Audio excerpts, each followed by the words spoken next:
Следам дебатата веќе трет ден во поглед на буџетот за 2025 година. И она кое што може да се заклучи од дискусиите во собранието е тоа дека од една страна имаме желба за едно подобро утре, мотивираност за тоа да се постигне,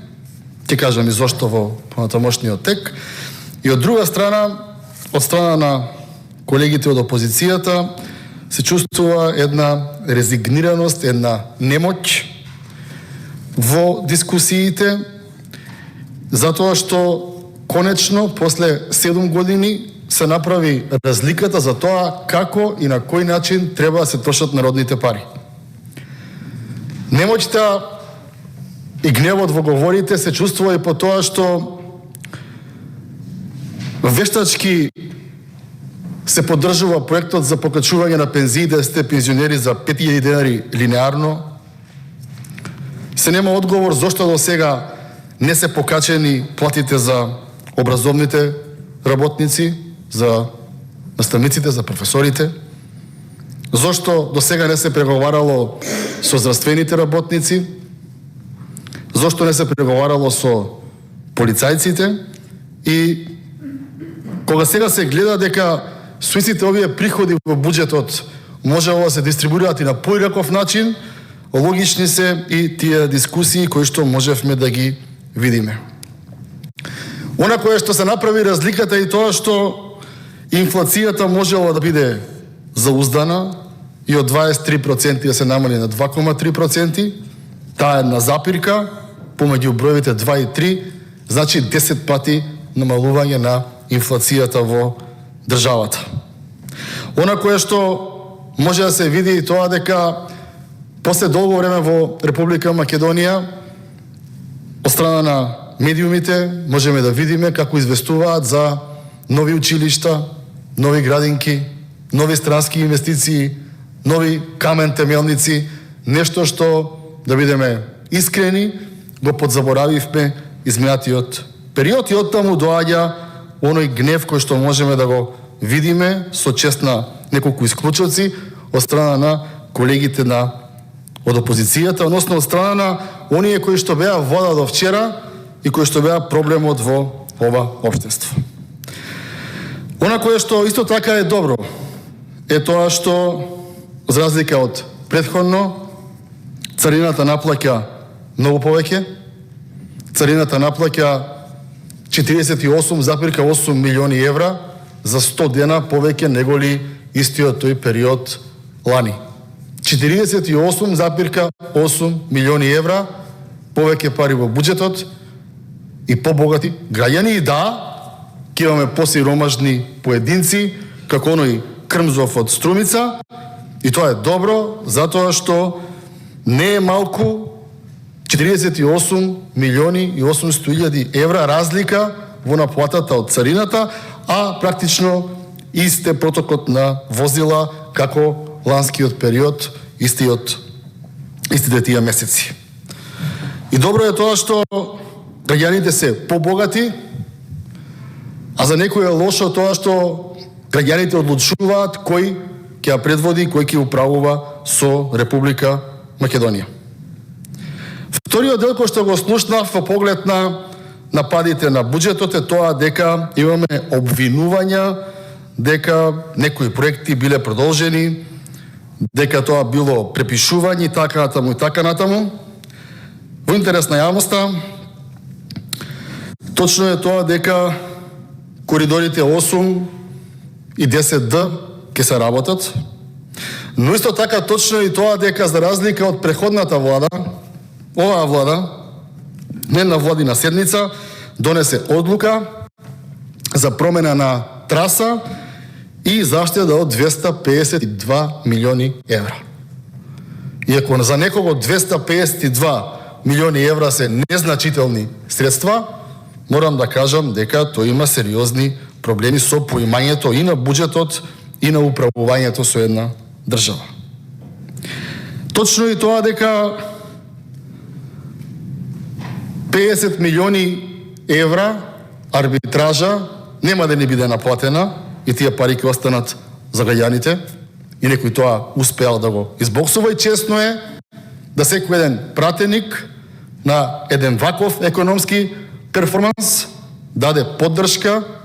и даде охрабрување да се продолжат да се исправаат определени лоши периоди од минатото на македонската држава, затоа што ова се големи средства за кои едноставно на некого не му било гајле како се трошат. Добро е тоа што за разлика од досега определени патни правци се забрзуваат и завршуваат со реализација. Добро е тоа што конечно до нова година поголем дел од патот Градско Прилеп ќе биде пуштен во употреба. Добро е тоа што следната година еден поголем дел од патниот правец Кичев Охрид ќе биде пуштен во употреба. Добро е тоа што се забрза работите од Страцин према Паланка. Добро е тоа за граѓаните и секое проблематизирање од страна на оние кои што доведоа да бидеме во ваква ситуација наистина е неразбилниво, дегутантно за слушање и понекогаш вака тажно за гледање. Ова се перформанси кои што сметам дека секој еден човек и граѓанин ги поддржува и сметам дека некои луѓе овдека треба да се надминат себе си и да ги погледнат на вистината во очи и она што е добро да го поддржат, а се разбира онаму каде што имаат поинаква визија да ја кажат, да ги спротивставиме аргументите и да дискутираме. Почитувани пратеници, почитувани граѓани, она кое што е факт и кое што е бројка е тоа што во последните 7 години просечниот раст на македонската економија е 1,1% и е најслаб на Балканот. Тоа се факти, бројки, како што и факт сега дека имаме проекции за 2025 година кои што се движат од 3% раст до 3,7% раст. Која институција која што ги предвидува бројките да излезе на крај дека е во право, тоа значи дека Република Македонија ќе се движи од 3 до 3,5 пати побрзо од тоа што се движела до сега и сметам дека така треба да се продолжи и во иднина, за разлика од моментите од пред 2 години во исто ова собрание, кога тогашниот премиер и министер за финансии ни велеа дека ќе имаме 3,6% раст, а истите тие паралелно додека ги правеа нивните митинзи и средби со граѓани кажуваат 3,1% раст. Дисфункционална држава имавме и тоа треба да го признаеме, никогаш да не се повтори, а не да го глорифицираме дека сме постигнали веројатно нешто кое што е многу важно.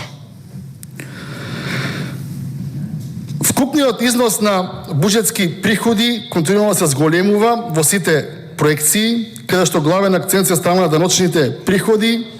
и даночните реформи, така што проекциите во овие 4 месеци со зголемување на платата на данок на додадена вредност, на царината, на патиштата, даваат сигурност дека овие предвидувања во следниот период ќе се реализираат, но толку повеќе што се проблематизира, гледам често пати оној кредитот од 500 милиони евра, сакам да објаснам во интерес на јавноста, бидејќи тука и на СДСМ му е јасно што се случува. Тоа е еден одличен проект од два аспекти. Првиот аспект е тоа што кога вие ќе земете 250 милиони евра кредит и фирмите кои што ќе бидат на тој кредит корисници дават уште 250 милиони евра сопствени средства, минимум, по каматна стапка која што е далеку пониска од друга компанија од регионот која што би земала кредит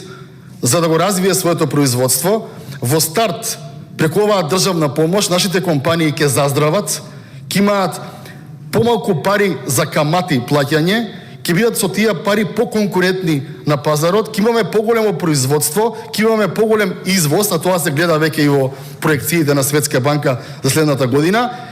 И тоа е резултат да сите оние кои што произведуваат оваа држава ги ставиме во една пол позиција за разлика од нивните конкуренти на Балканот. Вториот дел по поглед на општините, каде што 250 плюс 100, 350 милиони евра, знаете, веќе сме зборувале, ќе ги решат основните потреби на граѓаните, бидејќи многу граѓани, не само во внатрешноста, туку и во Скопје и околината на Скопје, ниту имаат проверена вода за пиење, ниту имаат канализација, уште помалку имаат атмосферска канализација и со тоа се решаваат клучните примарни инфраструктурни проблеми кои што ги има граѓанството во Република Македонија. И сега кога ќе видите вие дека имате 500 милиона евра инвестиција, заедно со овие 350 милиони, со 850 милиони евра инвестиција, и тоа како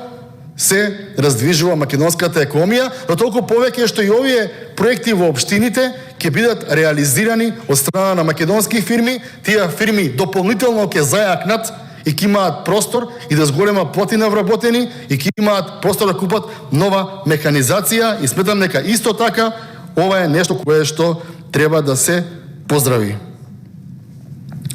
Она кое што сум го зборувал изминатиот период од оваа иста говорница секогаш било задолжувањата на државата. И секогаш зборувавме за каматите. Денес гледаме дека имаме рекордни 21 милиарда 373 милиони денари за камати. Значи не да враќаме долгови, само по основ да враќаме камати, и тоа е миразот кој што преходните ни го оставија со нивните задолжувања, кои што одеа по две линии. Првата линија беше се задолжувавме со пари за ваучери во Охрид, и втората линија беше за покривање на дупките во производство на електрани на Македонија. Гледаме денес дека електрани на Македонија неоправдано имаат двојно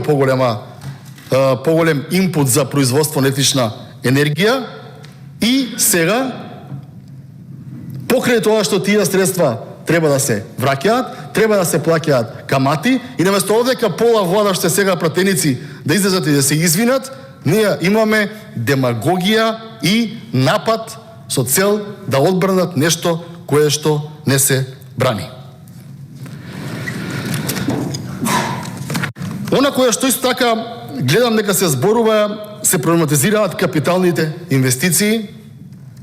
Капиталните инвестиции овој пат нема да бидат како оние кои што беа во претходните години. Зошто? Затоа што сега ќе бидат вистински капитални инвестиции, каде што ќе се вложува во автопатишта, експресни патишта, ќе се вложува во се она кое што значи подобра инфраструктура и живот. До вчера имавме капитални инвестиции, бидејќи нема проекти, нема визија, парите кои што ги носеа према ЕСМ, тие ни ги рачунаа овдека за капитални инвестиции, и сега навистина го поздравувам фактот што тоа повеќе нема да се случува и ќе се знае што е капитална инвестиција, а што не е. Сакам да информирам и јавноста и тоа дека следните 4 години, покрај тоа што треба да се покачуваат и платите на вработените, како што спомнав и на мојот почеток, и не само на пензионерите, туку и во образованието, и во здравството, и во полицијата, она кое што СДСМ ни го остави е следното. Во 2025 година треба да се врати 1.230 милиони евра. Во 2026 година треба да вратиме 1.257 милиони евра. Во 2027 година треба да се вратат 1.255 милиони евра, и во 2028 државата треба да врати 1.529 милиони евра. Значи, покрај сите функции на државата, треба да се обезбедат 5.271 милион евра само за враќање на долгови, за ваучери во Охрид и за 300 други работи кои што ги имавме изминатиот период, а кои што ни беа представувани како помош на компаниите, а при тоа не им кажа ни тогаш дека ако еден е позитивен, треба парите да ги врати како што ги враќаа изминатиот период, но препоставувам дека институциите на системот, оние кои што имаат истражна и репресивна моќ, ќе си превземат во следниот период и ќе известат јавноста каде отишле сите овие 30 милиарди за 7 години. Прашањето кое што треба да го кажат истражните органи е и тоа дека поголемата наплата за 1,3 милиарди денари во царина и во некои други институции, за разлика од преходниот период, нистите стоки и услуги каде оделе и зошто не биле во буџетот да можат да ги продолживаат сите граѓани.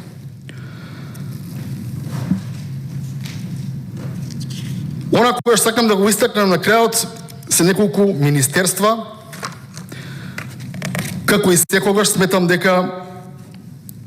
треба да има поголем буџет претставителот на државата.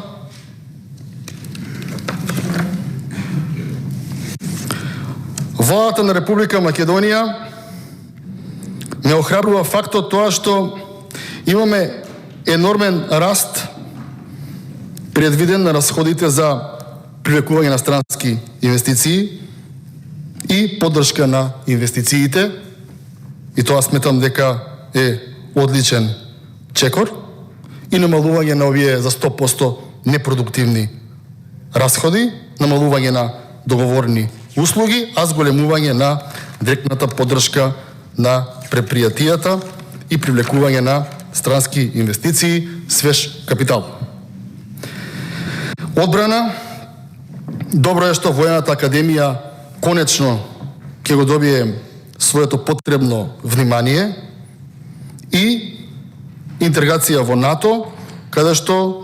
за прв пат после долго време навистина покажуваме дека нема да бидеме само земја посматрач во алијансата, туку ќе бидеме респектабилен партнер во истата, и исто така тоа сакам да го поздравам. Добро е тоа што конечно се вложува и во јавната безбедност на државата. Гледаме дека тука имаме покачување, и добро е тоа што имаме конечно реформи во полицијата, каде што ќе имаме едни добро обучени полицајци кои што изгледаат со 237% покачување на разделите. УЈАП ќе има поголеми приходи, и тоа е добро, помалку финансиски малверзации, така што во следниот период очекувам да сите институции на системот се однесуваат одговорно со секој еден денар кој што собранието ќе им го изгласа, како што пишува во самиот ребаланс на буџетот, и политиките ќе бидат реализирани, затоа што конечно после долго време може да се види светло во тунелот наречен финансиска и економска состојба во Република Македонија. Благодарам.